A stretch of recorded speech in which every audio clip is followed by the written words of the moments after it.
여러분 안녕하십니까? 전북권 뉴스입니다. 가을 산이 하루가 다르게 울긋불긋 단풍으로 물들고 있습니다. 도내 대표적인 단풍 명소인 내장산과 대둔산은 다음 달 초 절정을 이룰 것으로 보입니다. 박찬익 기자입니다.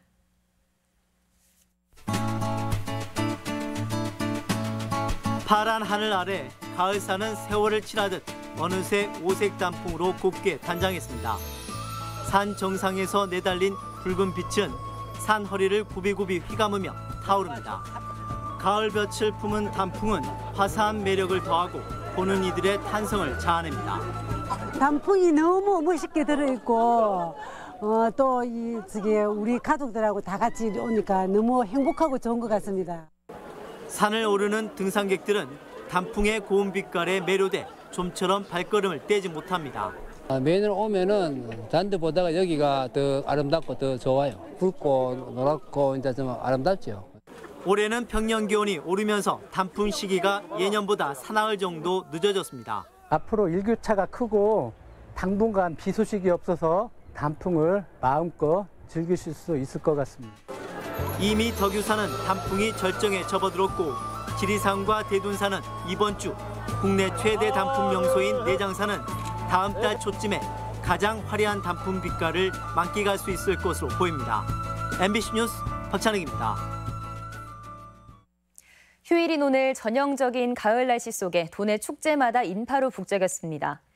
오늘 폐막한 고창 모양성제와 순창 장유축제에는 가족 단위 나들이객들의 발길이 이어져 조선시대 술라군과 고추장 만들기 등을 체험하며 여유로운 한때를 보냈습니다. 한편 기상청은 오늘처럼 내일도 20도 안팎의 기온을 보이고 밤사이 기온이 떨어져 새벽에 서리가 내리는 곳이 있겠다고 예보했습니다. 요즘 버스 안내 시스템이 잘 갖춰져서 편리하게 시내버스를 이용하고 있습니다. 하지만 김제시는 도내에서 유일하게 버스 안내 시스템이 추진되지 않고 있어 시민들이 불편을 겪고 있습니다. 강동혁 기자입니다. 승객들이 시내버스의 위치를 알아보기 위해 정류장에 설치된 안내기기를 살펴봅니다. 버스 안내 시스템이 도내에 도입된 지 10여 년. 정류장에서 버스 도착 시간을 실시간으로 파악하는 모습은 익숙한 풍경이 됐습니다. 원하는 버스 정보를 바로바로 알 수 있어서 좋은 것 같아요. 기다리는 시간 없이 대기 시간 보고 바로 준비할 수 있으니까요. 하지만 김제시의 사정은 다릅니다. 정류장에서 승객들이 운행 시간표에 의지한 채 버스를 마냥 기다리고 있습니다. 김제시 내 한 버스 정류장입니다. 승객들의 막연한 기다림이 계속되는 건 버스 도착 정보를 알려준 시스템이 이처럼 정류장 어디에도 구축돼 있지 않기 때문입니다. 버스 안내 시스템이 추진되지 않은 곳은 도내에서 김제시가 유일한 상황. 자칫 결행이라도 되면 승객들은 사정도 모른 채 발만 동동 구를 수밖에 없는 실정입니다. 많이 불편하지. 전주 가면 그것도 나온 게 좋더만. 이렇게 바다만 봐서 와야 언제 알지. 이렇게 이제 차 없는 사람들은 진짜 막 이게 차 기다리는 시간이 너무나 아까워. 올해 뒤늦게 신청서를 냈지만 시내버스 경영난을 이유로 중간에 계획을 취소했습니다. 14개 시군 중에서 가장 지금 열악한 상 같더라고요. 근데 가능한 협조해갖고 좀 잘 진행될 수 있도록. 김제시의 연간 시내버스 이용객은 120만 명. 대부분 노인과 학생들인 이용객들은 언제나 불편이 사라질지 불만이 커지고 있습니다. MBC 뉴스 강동엽입니다. 요즘 어린이집 비리로 온 나라가 시끄럽습니다. 그런데 이번에는 파견직 보육교사들의 열악한 처우가 말썽입니다. 전라북도 육아종합지원센터가 대체교사들에게 수년간 임금을 체불해왔다는 증언이 쏟아져 나왔습니다. 한범수 기자입니다. 전라북도 육아종합지원센터에서 일하는 파견직 보육교사 김모 씨는 최근 직장을 그만둘지 고민에 빠졌습니다. 휴가를 간 보육교사를 대신해 어린이집에 파견돼 아이들을 돌보는 것이 김 씨가 맡은 일. 아이들과 함께할 때 보람을 느끼지만 센터 측이 근로기준법을 어겨가며 임금 체불을 반복하자 인내심이 한계에 달했습니다. 일주일에 5일, 하루에 8시간. 남들과 똑같이 일을 해도 올해 상반기를 기준으로 한 달 수입은 170여만 원에 불과했는데 시간별로 쪼개면 최저임금 수준에도 못 미쳤다는 겁니다.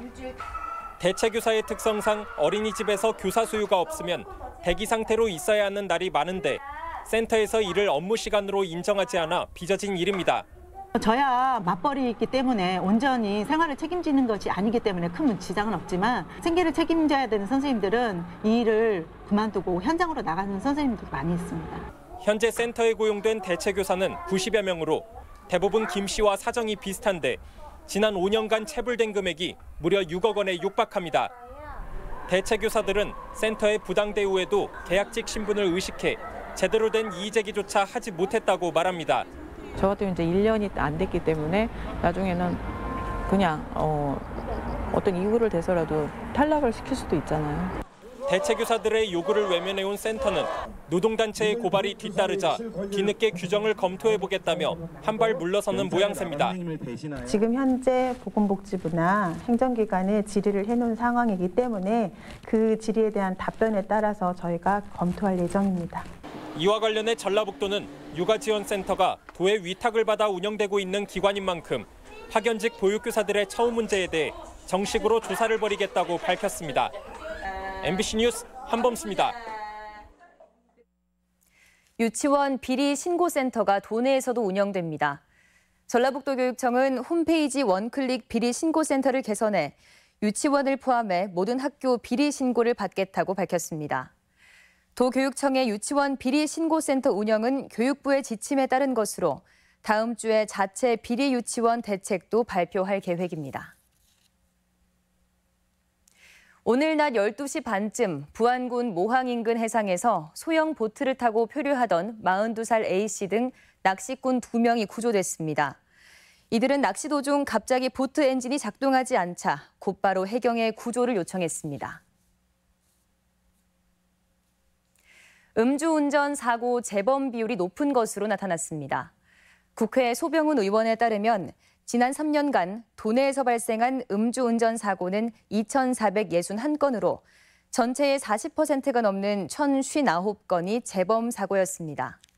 특히 재범 사고 중 36%는 사고 횟수가 3회 이상인 상습범으로 파악돼 처벌을 강화해야 한다는 지적입니다. 전주시가 발달장애인을 전문으로 치료하는 거점병원 유치에 나섰습니다. 전주시는 보건복지부가 내년에 권역별로 발달장애인 거점병원과 행동발달증진센터 6곳을 지정할 계획이라며 이를 적극 유치하겠다고 밝혔습니다. 발달장애인 거점병원은 전국에 2곳이 운영 중이며 전주에 거주하는 발달장애인은 1,900여 명입니다. 원산지 표시제 위반이 줄지 않고 있습니다.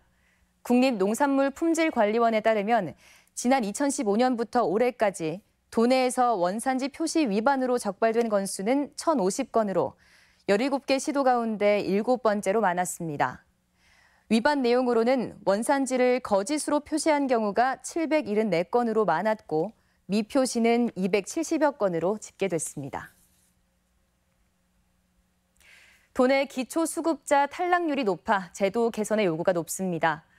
국회 김광수 의원에 따르면 지난 5년간 도내 기초생활보장수급자는 4.8% 늘어 큰 변동이 없었지만 같은 기간 기초수급자 신청에서 탈락한 저소득층은 2배 넘게 늘었습니다. 이는 실제 부양 책임을 지지 않는 가족이 원인으로 지목됐으며 빈곤 문제 해결 차원에서 대책이 시급하다는 지적입니다. 전북권 뉴스였습니다.